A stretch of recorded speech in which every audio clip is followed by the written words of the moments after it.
Welcome to our second LinkedIn Live Financing Your Future Insights from a Fractional CFO. Thanks everybody for joining us today, and thank you to the Beard Bros and Beard Bros Media at the intersection of culture and the industry.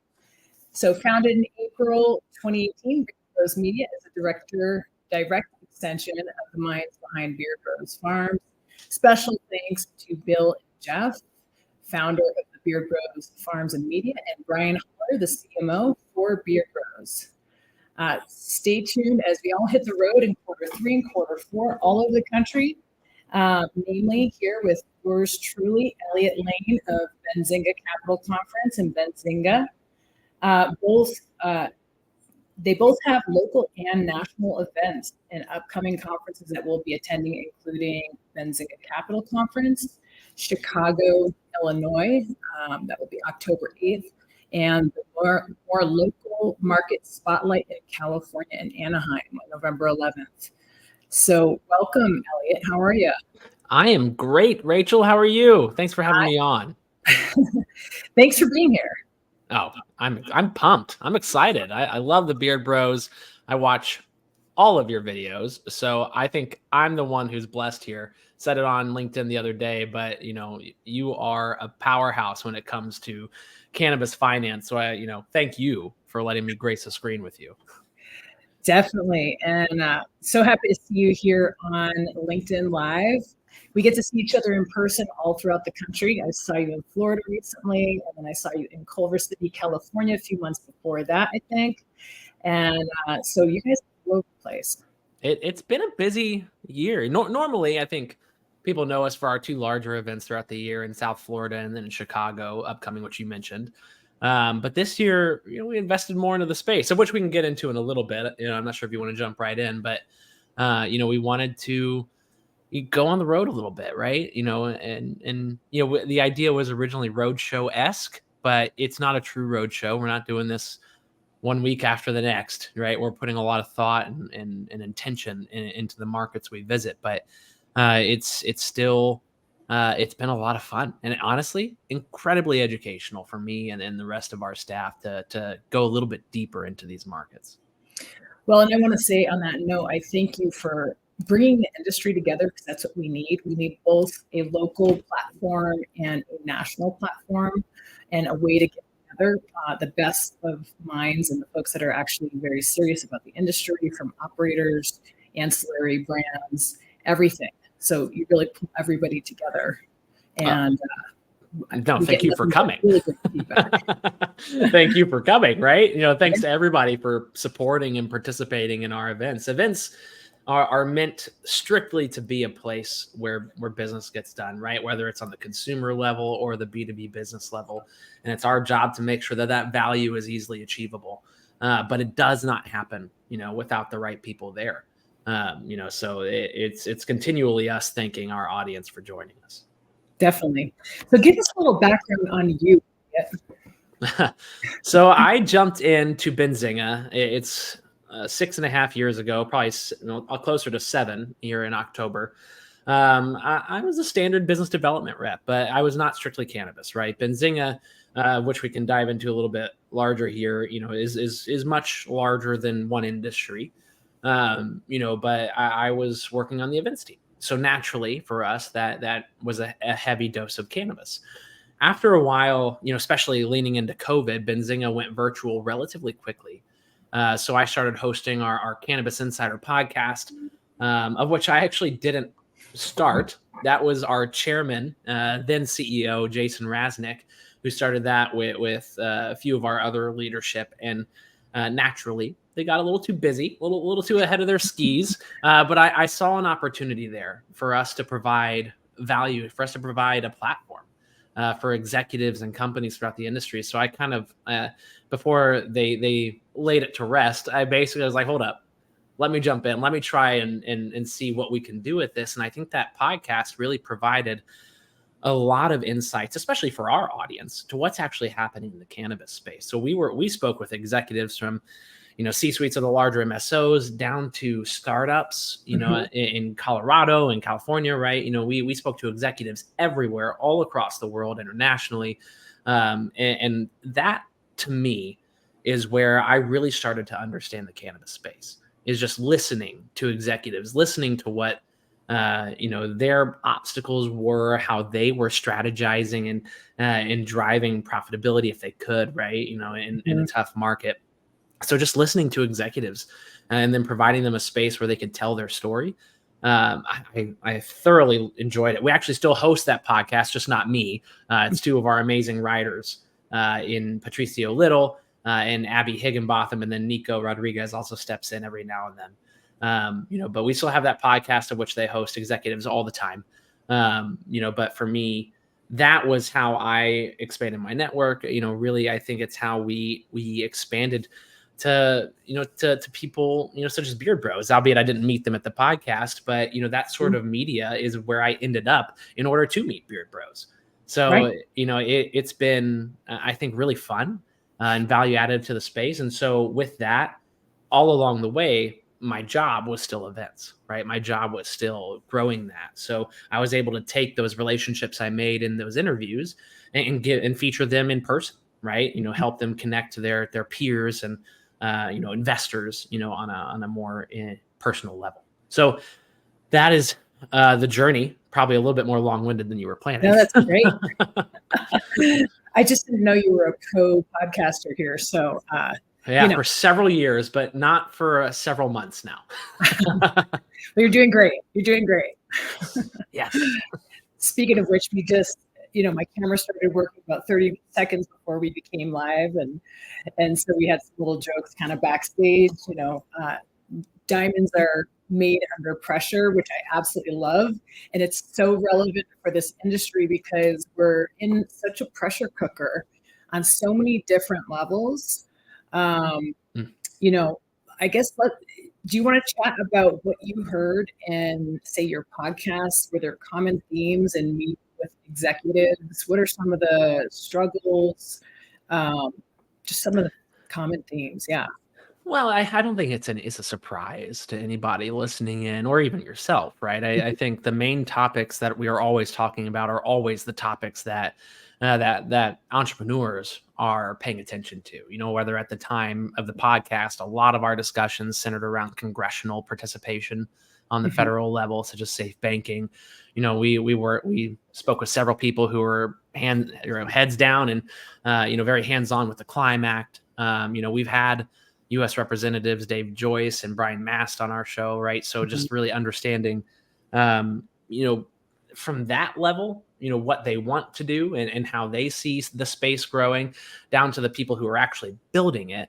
That's something where it's always reflective of the environment. So if I was still hosting it right now, I would be shocked if rescheduling wasn't discussed on every single podcast. However, as you know as well as I do, that the opinions on rescheduling versus descheduling versus who actually is going to control the industry, right there, it would be incredibly interesting, intriguing, and educational discussions.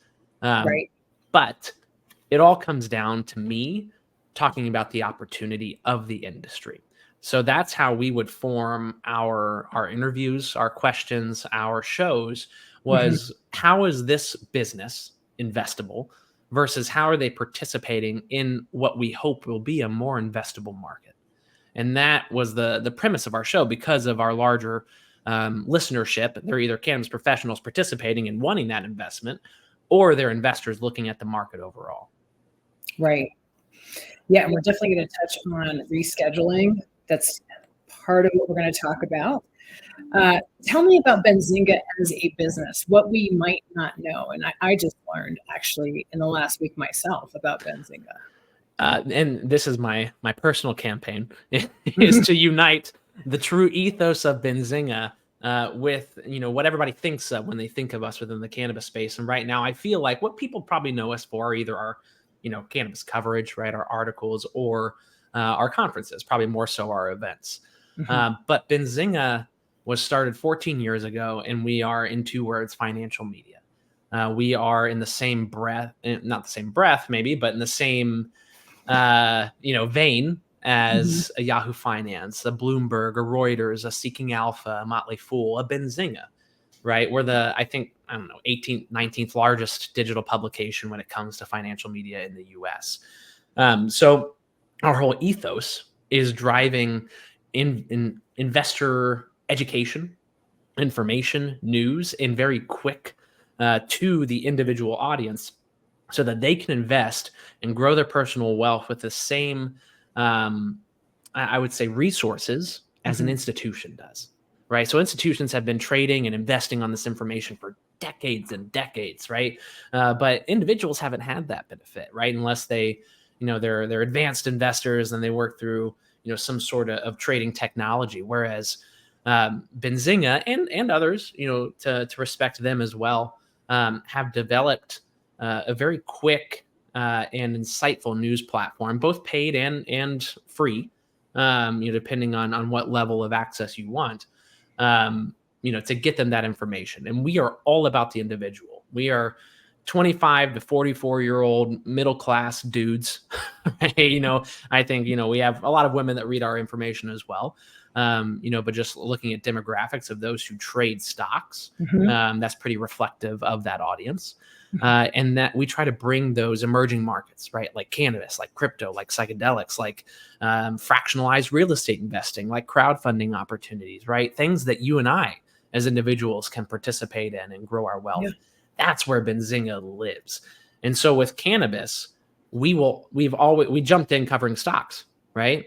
Covering those public companies, covering the ETFs of the space, right? And that's why we still cover them actively, is because the individuals can participate. I love that. So let's talk about a couple of maybe your headlines that you'd see and some noteworthy headlines you like to chat about that you'd see on benzinga.com. Yeah. Well, I mean, I'll give you a sense of like earlier this week, we saw, headlines on Trump, right? Headlines on the election, headlines, on what stocks to invest in if Biden wins, right? What stocks to invest in if Trump wins, right? Today, looking at what's trending, we're seeing the large banks, JP Morgan, Wells Fargo, Citigroup, they reported better than expected earnings. Why? Because the market is talking about inflation, and they expect the news around inflation to be rather positive over the coming months, Mhm. right? For one reason or another. Maybe they think it'll better itself because we're getting closer to an election, or I think for the first time, it was reported either this week or this month that the overall prices are actually down for the first time since 2020. So that is a storyline that Benzinga would report on, right? To give context around the market, to give context around investing, to give context around an industry. We do a ton around technology. You've probably seen a ton of Elon Musk headlines come out of our our news if you're looking at that. But then we have, of course, industry specific headlines around cryptocurrency and especially cannabis. Our top headline right now that's being searched is Village Farms, the size of their greenhouses in Texas, and they're a U.S. listed, they're a Canadian operator, international operator, I should say, Mhm. but indirect holdings in the U.S. But they have, was it a greenhouse spanning over 100 football fields in Wow. Texas, right?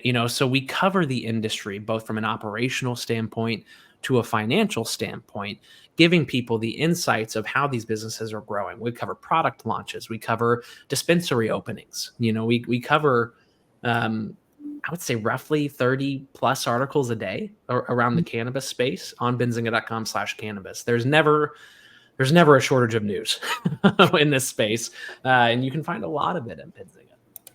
I love that. So let's talk about bridging the overall economy with cannabis. First, let's set the backdrop and background of where we are right now, where the U.S. is market-wise, and I think you touched on inflation a bit. I think obviously unemployment is down a bit.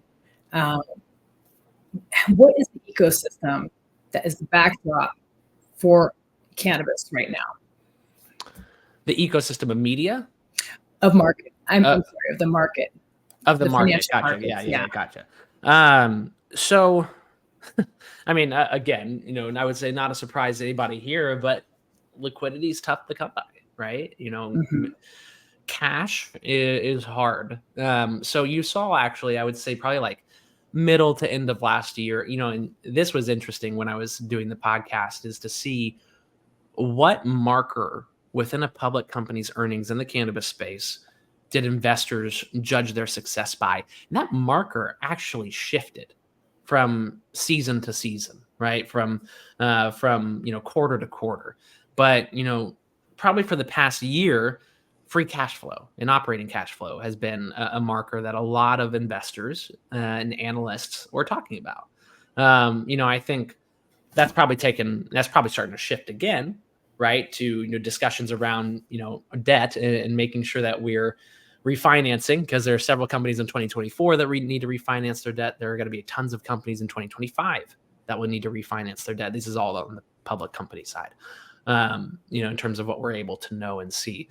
But free cash flow, was very, very looked upon as, if you could get there in a positive light, you're moving in the right direction. So cash flow, of course, is always tough, and how much it costs you as a business to get that cash flow, Mhm. right? One thing I think that we don't cover enough is, we're always looking for the larger deals, the larger M&As versus the smaller ones, right? The smaller ways that companies are generating cash, because there are a lot of good operators out there, right? Mhm. And that's something that within this industry, there's a lot. Every person who touches the plant has difficulties and obstacles that I, as a media company, couldn't. I don't know what that feels like, and I have such respect for those companies. But when it comes to operators out there, there are those who are doing well within the space, and a lot of times they're quiet. They're not loud, and we come across those quite a bit. Anyways, I know I'm getting off what your original No, question there, but I love the organic way that you're going into various topics. So I think that's great. So let's bridge it into cannabis. So the cost of capital in cannabis obviously has historically been very, very high. The obstacles in vaping is more than just economy. That's the result of politics right now. But the cost of capital in general, do we see potentially with rescheduling that will lighten up? And what is it like right now? I think so, because I Yeah, think it's a supply and demand, right? right. I think with rescheduling, there's a lot of expectation that institutions will participate at least more, whatever more means. We'll find out. But I think, I think it was Toby, from I forget the name of the fund, but a family office, Mhm. on Twitter, who said it a while back, and I thought it was very insightful.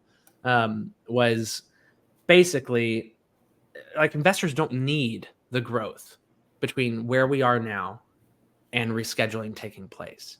There Mhm. will be enough growth after federal movement, after rescheduling, after maybe Congress gets in place, whenever that is, right? Whatever would happen first, obviously, it's probably going to be rescheduling, assuming you think that's going to happen. But they can jump in at rescheduling and still see a pretty massive uptick in their investments in the cannabis space. So the thought process there is, once that happens, you'll see a lot more institutions jump in, which means the cost of capital is going to come down, right? Mhm. Just by wanting to invest in an opportunity, it's going to be like a buyer and seller's market, right? In the housing world, right? It's just a buyer and seller's market in the cannabis investment world. Albeit, I still think it will be a transition. It will be a process. It won't happen overnight. And that is, I think, important for entrepreneurs to understand, is that the structure of what rescheduling will still take time. Mhm. Nothing will happen overnight when it comes to how this will affect our industry. Yeah, definitely. And I mean, especially in an emerging industry such as this, they need capital. Mhm. There's either organic growth or the cost of capital is so high that folks have way less free cash flow, which is, inhibiting growth ultimately. Mhm. I'm looking forward to seeing that lighten up for people. Yeah, sorry, just going back to our Village Farms Yeah. headline. I was cracking up at their electric bill. Sorry, that got me, Charles. The electric bill is really high. Yeah, for a 100 football field greenhouse. I would agree. Anyways, sorry. That was just That's good. Made me chuckle. Yes, I mean, what we've seen in general is like investor fatigue, or investors potentially not knowing what they're investing in, not knowing what to look for in operators. And on the other side of it, I like to look at this from the operator standpoint, where they don't know what they're going to do at times. So they need to ask the right questions when they're so-called getting into bed with investors. Do you want to talk about that a little bit? What should a business owner look for when they're getting into bed, so to speak, with an investor? I mean, you want to look up how much business, or you want to pay attention to how much business you are letting them in on, how much the investor wants to be silent versus active. And you should be ready for that. A lot of times when you grow, though, you need participation. You need the expertise that a fund brings, because they are literally built for growth. That is their whole purpose, is to take a business from one point, invest in them, put money in them. So their win is growing your business and exiting, or taking the win in whatever form or fashion that looks like, right? But when it comes to cannabis, you have to be ready for that. You have to be ready for that stage of growth that you're raising for, right? A lot of times in cannabis, you see people looking for money, but they're not prepared for what that means. And you have to be ready for both participation and the growth, that would come with taking an investor. And honestly, you got to be ready to pitch an investor. And there's some great services, great people to reach out to, thinking like a Seth Yakatan, thinking a Dr. David Kunick. There are people out there who can help you with that in terms of getting ready for that. But we at Benzinga, bringing this back to our conference, and when we have the Cannabis Capital Conference, there are a ton of people who come to that event not ready to have the appropriate questions, not ready to have the answers for the questions investors are going to ask, right? So, if you don't have experience with that, get, like I would say, a consultant, at least for a little bit, to help you understand what that means, or talk to somebody who's raised, do something, right? But a lot of times people will come to our events and be like, they don't have like deer in the headlights. Yeah, exactly. And yeah. They may blame the event for the fact that they didn't raise money. And I'm not saying that, event is flawless by any means, but I think there are things that companies can do to be much more attractive to investors and the right investors. And sometimes you'll say no to an investor, and that's okay too. I think that's important. I think it's important to look at investors and say, hey, if I need some management help here, I can only scale a business so far, and I actually need your expertise. Do you have a team to help me? Or like you said, are you going to be a little bit more silent and just bring the money and expect the results? And sometimes that works too. It depends on how strong your management team is, depends on how strong your vision is, your goals, everything.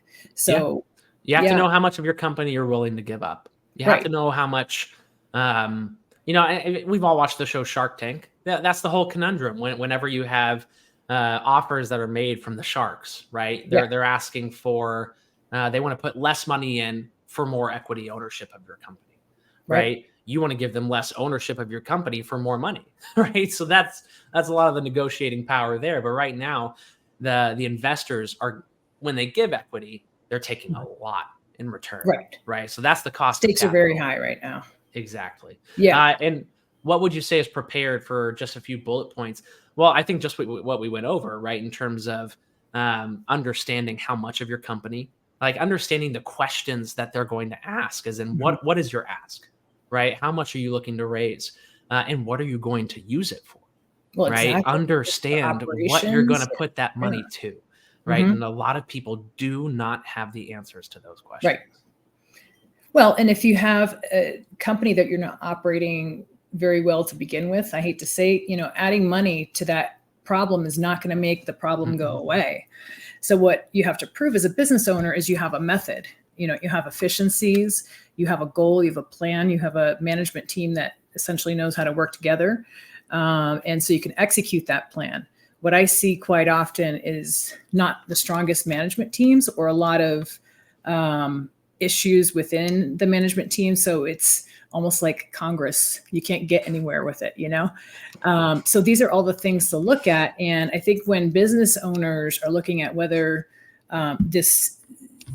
it's good to take investment, like you said, Elliot, it's like, what are we going to do with it? Is this just like maybe more of a loan, like a bridge loan?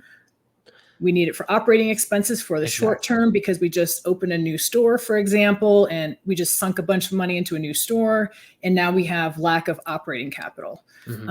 Or is it going to be used for building out, more operations and expansion? So there's a lot of different purposes for that. And it's important to be clear on that. And one more, and this is probably where somebody like yourself, Rachel, could help a lot if people are interested in this, is understand your market. Like you would call a realtor to help sell your house. They're going to say, we should list it at this price point so that it's not on the market for more than 30 days, right? And people don't start asking questions, but you're still trying to get as much as you can out of it. What's the actual market for a dispensary in New Jersey? Right. Can you actually sell it for $2 million? Right. Probably not. Yeah. Well, it depends on a lot of things. It depends on like the local regulations. It depends 100%. on, because are the local jurisdictions going to allow you to transfer the license? What's the license transfer process? That's number one that I've seen in these situations. And especially, let's not even add social equity to the component. Oh my gosh. Yeah. And so, what's the local license transfer? Do you have to buy the entity? Do you have to buy the stock? If you have to buy the stock, how long has the company been operating for? And if that happens, we have to get tax clearances. We need to look at the financials, because when you buy the stock of a company, you're buying all the baggage that comes along with it. So these are all the things to also look at. And you'd be surprised how often I hear, some of our clients calling us and saying, hey, I just bought a XYZ, and I'm like, okay, and then like 2 years down the road, we find out that there's all kinds of baggage, state and local tax baggage, audits that were never addressed. The list goes on and on and on. So due diligence in whether you're selling, buying, merging, taking investors, taking debt, not so much. I think generally the terms are fairly clear though. I guess it depends on what type of debt. It can get quite complex, but a loan, let's say, that's much easier. But due diligence can't be understated how important that is. And the way this industry in my history has worked, I've been in the industry for about 10 years, started in SoCal. And so, these are the days of cowboys, right? And it still is quite the days of cowboys. And cannabis is a very localized culture. So we work across the US. So SoCal is very, very different than Central California, which is different than Northern, which is different from New York, which is different from Texas, which is different from the Midwest. So it's really interesting how the culture, there is an overarching culture in the way that the businesses operate across the country, but it still is very localized. The behaviors of a lot of the operators. Oh, 100%. And you look, even MSOs, right? They make decisions market to market almost entirely differently, right? The umbrella may be the same, but how they look at each market should be different, at least in terms of growth. But like I said, reach out to Rachel Wright if you're looking to sell or buy. Thank you for that plug. Thank you so much.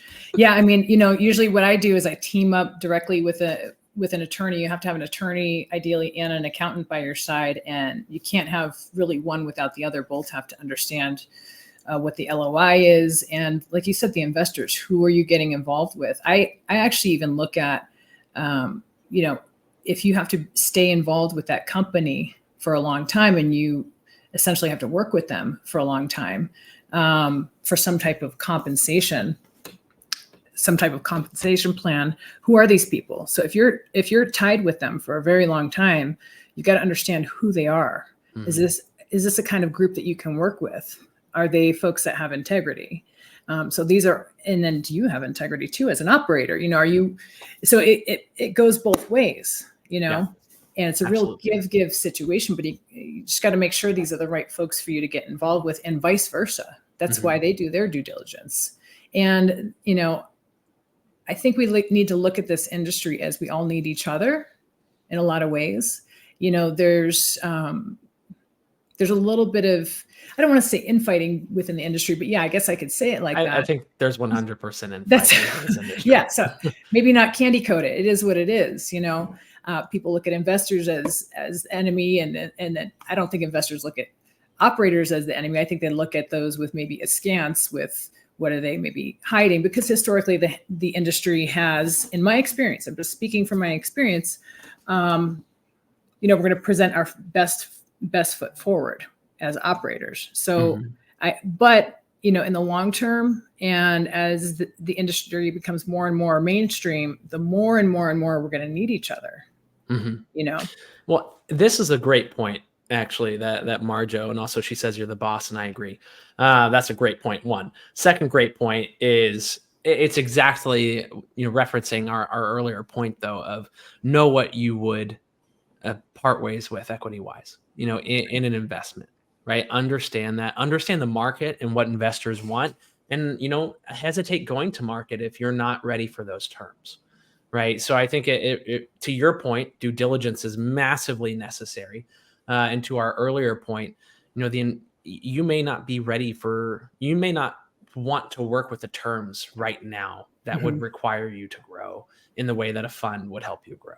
Right. You may be able to do it on your own. Right. And a lot of people can't. Some people can. Right. But I think that absolutely emphasizes the point of just understanding your needs and what you would use the money for versus how much you would part ways with, and how much help you need versus the actual market and what's happening. Right. Totally. So kind of going back to markets and circling back to Benzinga as well. So you have a national conference, which I absolutely love, twice a year generally. Right. And then you also have what I love even more myself personally, because like I said, everything is so localized, and we have the market spotlight events with Benzinga.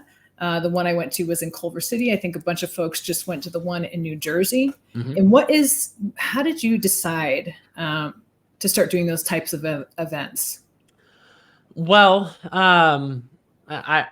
I mean, the roadshow idea is a prevalent one, right? Within any events organization, right? Can you do a roadshow? Can you have a lot of micro events that maybe funnel people to your larger events, which maybe funnel people to your larger ecosystem, right? And I think a quick note on that, media ecosystems are generally large, right? Maybe something that a lot of people don't understand is that events, we're one silo of a much larger company. Right. I would say with Benzinga, you look at, we have a large subscription, platform where thousands of investors get data from us. We work with most every major retail brokerage in the US when it comes to giving them our data around why stocks are moving a certain way, or, our news feed for certain tickers when it comes to stocks. Right. So our events is one way that we engage industries. Right. And it's a really cool way to engage unique emerging markets like cannabis. So we did this. We started it as an investment conference in mid 2018. Actually, I think in Toronto, right? So we started with partners. We had done a terrible cannabis event in Denver or in like 2015. I wasn't here for that, so I can't. I'm very happy to start my somewhere. resume. I think it was called Weed Stock, by the way. Nice. So if you can find any media on that, I'm sure they'll say it was terrible. But so we took a few years off. Got to start somewhere. Yeah, exactly. So we came back. We started in 2018. We did one in partnership with, then it was New Cannabis Ventures and Alan Brockstein. And we brought opportunities to investors, right? With the power of Benzinga Media and our reach and our platform, we worked with, an analyst, a pretty well-known analyst in the space at that time, to bring both opportunities and investors together, right? And that first one was probably somewhere around 800-ish people, I think, in Toronto. And so we did 4 of those in 2019. We did Florida, Detroit, Toronto again, and Chicago. And all were incredibly different experiences. And then we were planning on doing that again in 2020, but obviously we all know what happened then. And we took some of that online. And then we came back at the end of 2021 in New York. I don't think the market was quite ready for in-person events yet. So we had around 500, but then we were acquired by Behringer Capital. And that is a private equity fund that emphasizes the ecosystem of events, subscriptions, and media. So they worked on Adweek and built them into what they are today. They're collaborating with us now. They're working with Inman, an incredibly large real estate media and events platform. And then the next year, they kind of worked with us on our model, and we went from 500 at the end of 2021 to over 2,000 registrants at our Florida event in early 2022. So it was a very actually quick jump into being an industry conference. And there, we started to understand how our audience wants to behave at events. So now I would say, we have created a lot of different avenues for networking at the Cannabis Capital Conference, whether it's private networking, whether it's mass meetings, as many meetings as you can get in, whether it's exhibits, right? There's a tons of ways to engage in meeting people at our event, which is the whole ethos of a Benzinga conference. We're the place where deals get done. And, I'm very proud of that because I think it is true. We have hundreds of millions of dollars of financings that happen every year at our events. We have, I would say, multiple M&A conversations happen because of or at our event. We're a place. One of my clients is a success story there because I met an investor on behalf of my client when I was there, and deal was made. So great. I'm a testament. Love that. Yes, yes, I love that. So I think we are a place where money moves. Is really the end goal, but we're not a miracle drug. The market is what it is, right? So you still need to understand your investment thesis, what you need as a company, right? You still need to understand if you take debt, if you take a combination of equity and debt, how much you would give up for equity. You still need to understand that as a company, right? And understand that equity investors are still slim right now, just overall, right? They're taking their time, right? It's not that they're not participating. It's not that there's not dry powder out there, but they will move for incredibly proven business models. So that being said, I think money moves at our events. And I think as the market improves, with equity investments upon rescheduling, assuming we get that this year or soon, then I think it'll move even more. So that is the ethos of our events. Is we're not just a place to come and get investments. We're a place to come for partnerships. We're a place to come for expansion. We just had a brand sign a massive licensing deal at our New Jersey event. Yeah. So, we are a place where business gets done, where money moves, and where you can grow. But, I think understanding your goals coming in, obviously, is what helps have a much better event performance. Yeah, definitely. I totally agree. On that note, so we said we were going to talk about rescheduling. Let's do that. Obviously, none of us have crystal balls. Even watching, say, for example, what has happened recently, jump over the pond to Europe in elections, folks thought that the elections were going to turn out a certain way, completely turned out a different way the next day. Yeah. So everything is so unpredictable that nobody has a crystal ball. It's just things happen in today's society and in the world that we just are not expecting. But in light of that, I was actually at a client's the day that the news came out about potential rescheduling. And, my client walked into my office and said, "Oh my God, I can't believe this. Hey, this means we're not subject to 280E anymore. This means that we'll be able to do interstate commerce. He's getting ready to ship, product out the door." And I'm like, no, hold on. This doesn't mean anything yet. Right. And so this could be about a year, 2 years off before we see anything, if we do. And there's some danger with the upcoming elections that it could inhibit rescheduling. Right. Obviously. So what are your thoughts on that? I don't want to get into the oversimplification of one party or the other. Right. I think both have proven somewhat inept when it comes to being friends for the cannabis industry. 100%. Yeah. I think right now you have Piper Sandler just announced if Biden wins, MSOS is a stock you should invest in.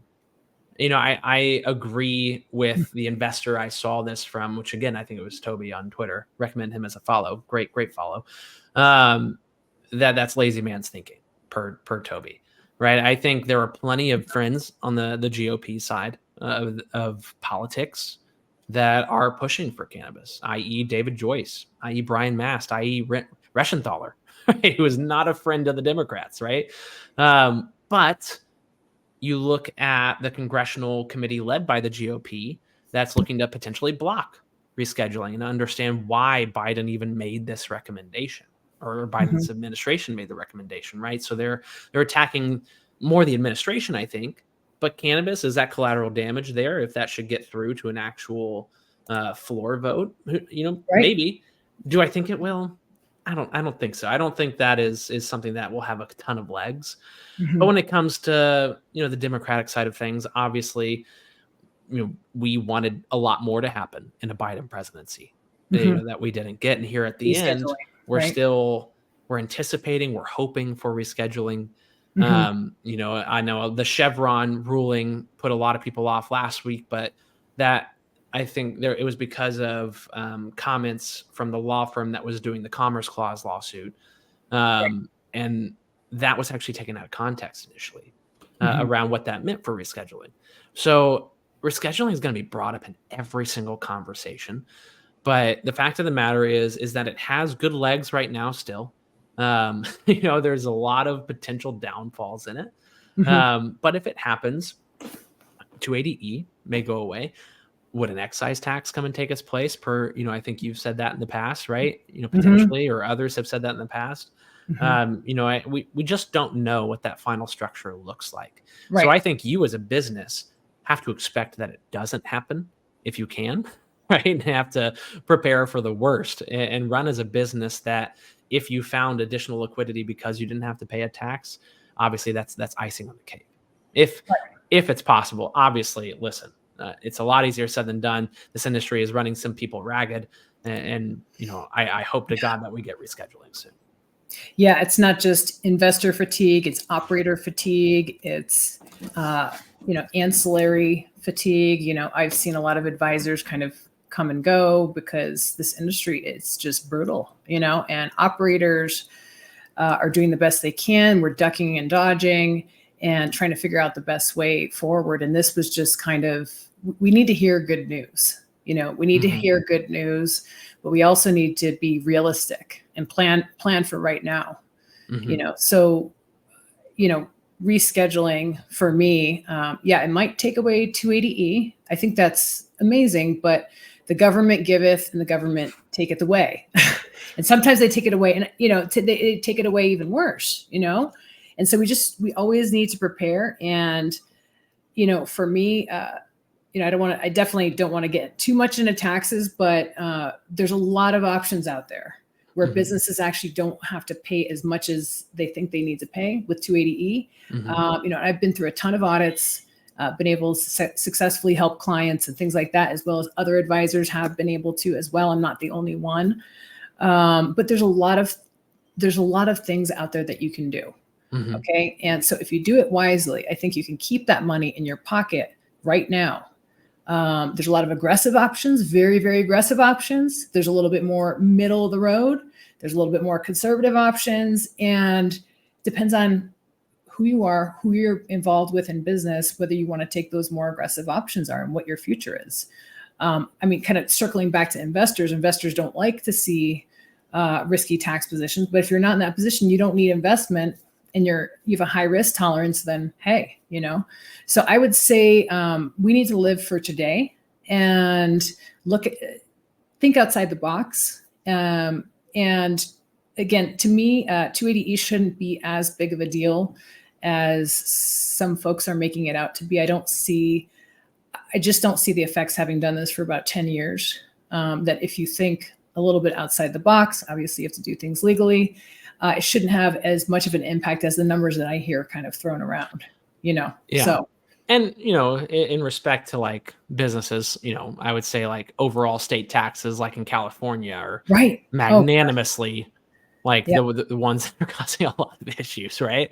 Right. Plus 280E, right? Yeah. So it's like, get help where you can, right? Right. I would say, and I'm sure people like Rachel, at the very least can advise you, Mhm. if there's not room for a full-time partnership, right? Right. We do the same, right? Benzinga, we try and provide access to a lot of businesses to our events. Every event, I think we've provided over 500 companies free access to our event because we want them to get that networking. We want them to better the industry from Right. top to bottom, because the moment that this industry takes a step forward, the better it is for all of us.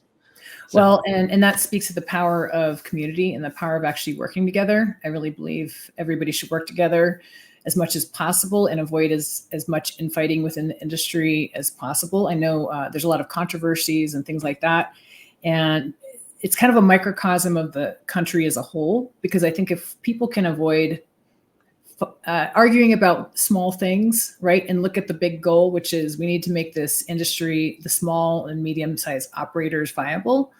And what do we do to do that? And even the large operators, just the industry as a whole, that's the bigger goal. yeah, The controversy right now, hemp versus cannabis, and to me, it's just another divisive way to split the industry. And I think any kind of division makes the industry weaker in general. And so I think we can agree to disagree. And I think that's very, very important to mhm. keep the industry unified, because the industry, has a lot of obstacles with regulators, politicians, and things like that.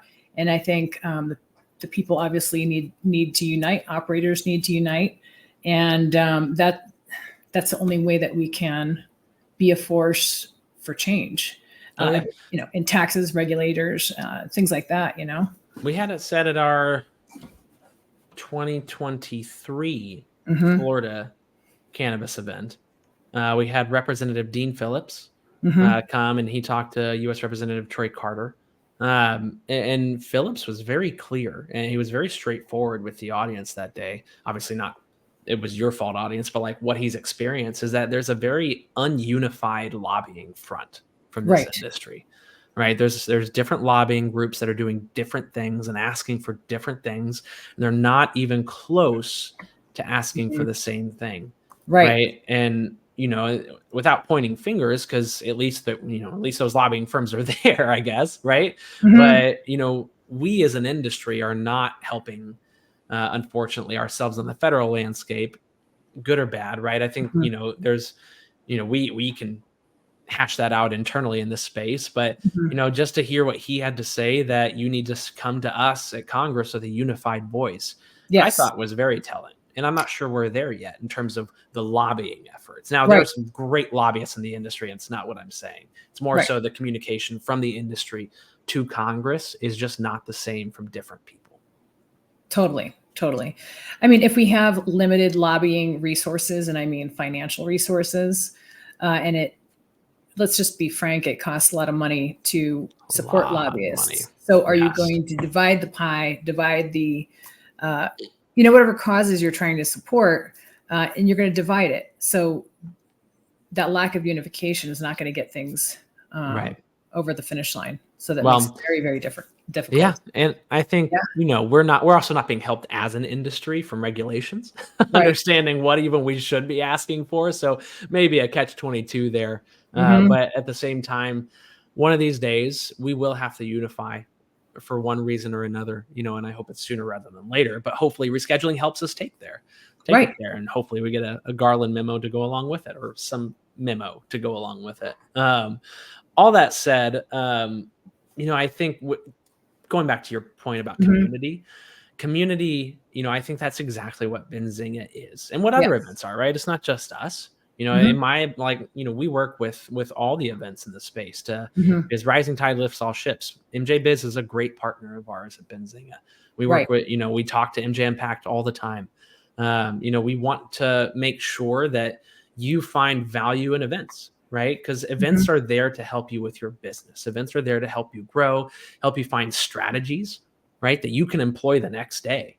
Right. That's what the education is there for, the panels, for you to understand the context of the industry of which you are working within.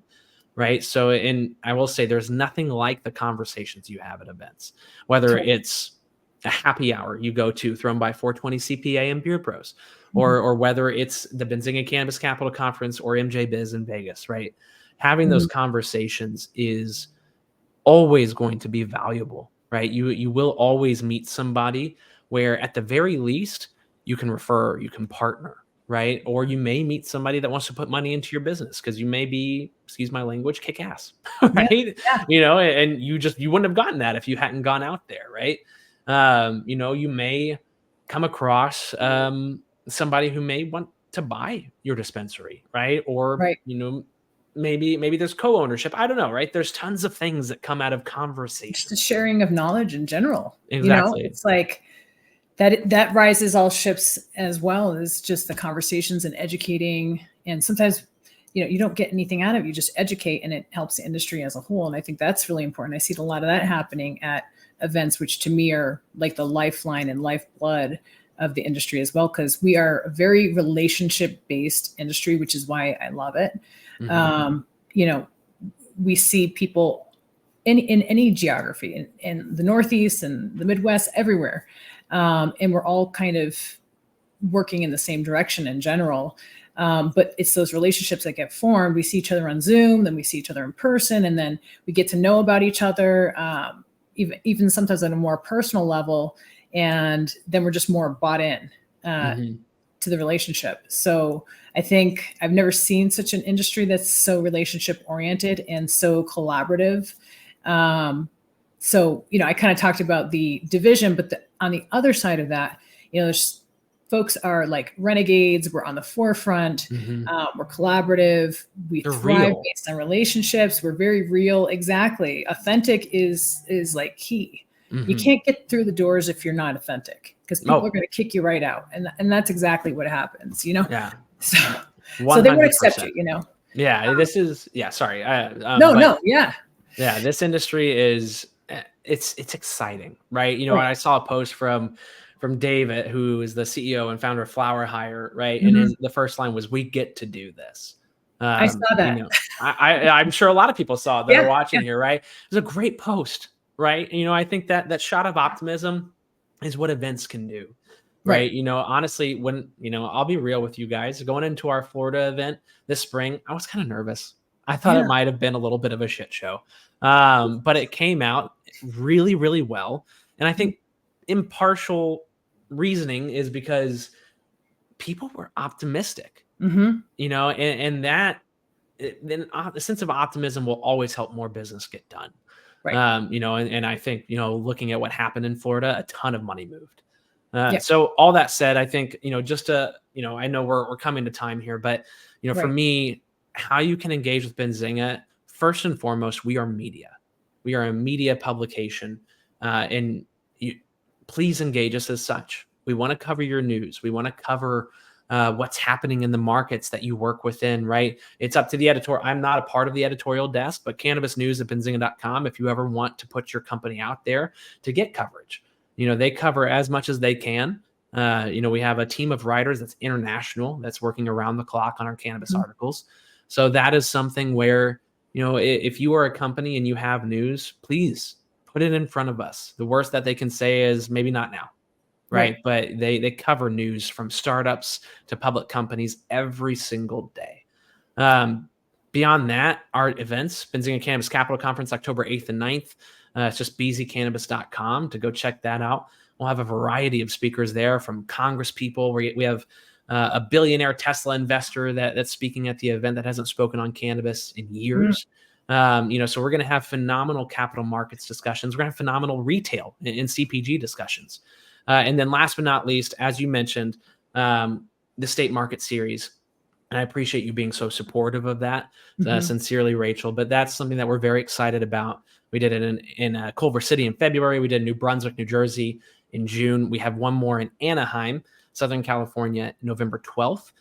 Please make sure to check that out if you're in the area. We're going to have a lot of cool speakers. Our goal with these smaller events is for the leading companies to be there, and then for companies that are doing well. My first time talking about California with some of these partners, I was shocked at how many businesses are actually doing well. Oh yeah. Yeah. A few years ago, I thought most of our clients were, going to have a really, I mean, they definitely did have a hard time. I didn't know if they were going to come through on the other side of it. And people are doing better this year than they were last year in the same quarter. So that's what we're seeing. And I'm so happy and thrilled for the industry that the California industry can rebound like this. So super, super happy for that. Agreed. Yeah. A long way to go, right? In some of these markets, a long way to go. But I think the best way to fix that is to do it together, right? Yeah, So come hang out with Rachel and I in October and November. Yeah, awesome. And then also the Beard Bros. And Beard Bros. We have a bunch of events that we're going to be hitting Q3, Q4 all together. We'll be coming to Benzinga and talking to Elliot. So we've got a lot going on, a lot of events coming up. We've just kind of gone over our event calendars, and it's going to be quite a Q3 and Q4. So get out of vacation mode in a little while. I mean, you definitely need your vacations because you need your downtime, but it's almost time to get back to work. I just got off my vacation, so I don't know if everybody else is off theirs. It's time to get back to seeing each other in person. Q3, Q4 events coming up. And I know the Beard Bros are hitting the road, and I'll see you with them. And sounds like a great plan. So let's do it. I can't wait. Yeah, my vacation was in June. We're working now, Rachel. I know. I had my vacation in June too. I just came back. Although, I was over in Europe. I hit a bunch of dispensaries out there. It's all CBD, talked to a lot of shop owners. It was pretty fun. Even had an investor meeting up in England, and kind of interesting, but hey, real quick, I just want to ask, because I see some of our friends on here, people that I know very, very well. Marjo, how are you? Love you. Sorry, I'm going to make this a little familiar here. Casey is here. Thanks, Charles, for participating in the comments. I'm reading your comments. And Elijah D. So Elijah, we love Elijah. Yes. Yes. I don't know if folks have actually jumped off yet. Maybe not. But if you have any questions, folks were putting really good comments. And as we were talking, and if you have any questions right now, happy to answer some questions. If not, and folks have already signed off, then we will see you here at the Beard Bros live event in about a month. So stay tuned for those. And I don't see any questions coming in.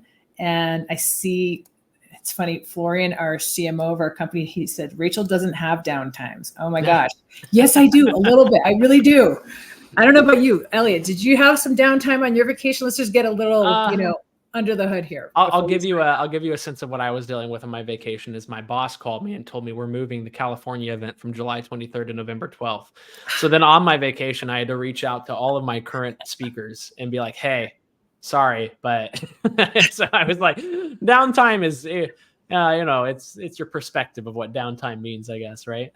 Yeah, I mean, I can sit on a beach for like 2-3 hours. I can read a book. I can go, kind of mosey around. But after that, I don't know. I've got to do a little something.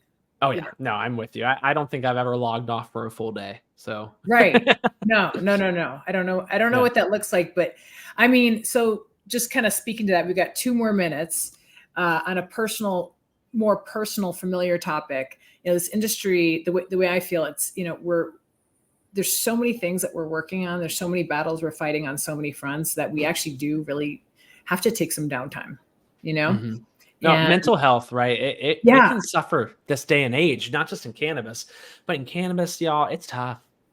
It's hard. Take a breath, please. Yeah, you got to take a breath. And even if that means, if you can't take a big vacation, like a 1-week, 2-week vacation, take a 3-day weekend. It's amazing what like 1 day off can do. Or a 3-day weekend with friends, family, whatever. Because this is it's not a sprint. Right. This is not a sprint. I've been in the industry for a long time, for 10 years, and I've seen other advisors come in, and like I said, they get really, really burnt out, really, really tired. But we got to stay in this race for the long term. And that's operators as well. And so taking that downtime is extremely, extremely important. And, I can't emphasize that enough, whether it's one day, half a day, something. Mm-hmm. Give yourself a break. Absolutely. I don't know, come hang out with us, somewhere. We'll go to the artistry or something in Southern California, right? Yeah, exactly. So, well, thank you so much for being here. And thank you, everybody. I didn't see any new questions coming through, but I think we're ready to say thank you. Thanks again to everybody, the Beard Bros Media. If you want to see, get in touch with me, I'm at 420cpa.com. We do have some news that we'll be releasing about a new coming out pretty soon. So stay tuned for that.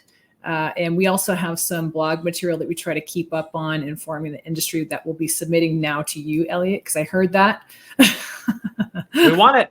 We want it, Rachel. Sending it over to you, and yeah, we'll see how. Yeah. So, and that's about it. So thanks everybody for joining.